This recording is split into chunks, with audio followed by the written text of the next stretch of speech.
നിലമ്പൂരിൽ പ്രവാസികളുടെ പിന്തുണയും ഇടതുമുന്നണി സ്ഥാനാർത്ഥി എം സ്വരാജിന് പിന്തുണ അർപ്പിച്ച് കേരള പ്രവാസി സംഘത്തിന്റെ നേതൃത്വത്തിൽ നിലമ്പൂരിൽ പ്രവാസി കുടുംബ സംഗമം സംഘടിപ്പിച്ചു. കുടുംബ സംഗമം മന്ത്രി പി രാജീവ് ഉദ്ഘാടനം ചെയ്തു.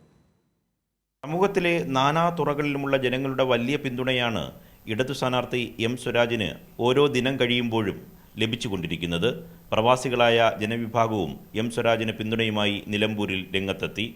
സ്വരാജിന് പിന്തുണ അർപ്പിച്ച് കേരള പ്രവാസി സംഘത്തിന്റെ നേതൃത്വത്തിൽ നിലമ്പൂരിൽ പ്രവാസി സംഗമം സംഘടിപ്പിച്ചു.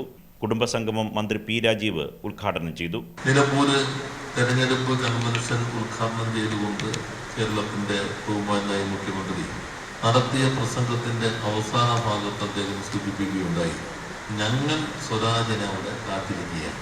ഞങ്ങൾ എല്ലാവരും കാത്തിരിക്കുകയാണ് സ്വരാജിനെ. കാരണം കേരള നിയമസഭയിൽ 5 വർഷമേ പ്രവർത്തിച്ചുള്ളൂവെങ്കിലും നല്ല ഇരുത്തം വന്ന ഒരു പാർലമെന്റേറിയൻ എന്ന പേര് ഈ 5 വർഷം കൊണ്ട് നേടാൻ കഴിയുന്നത്.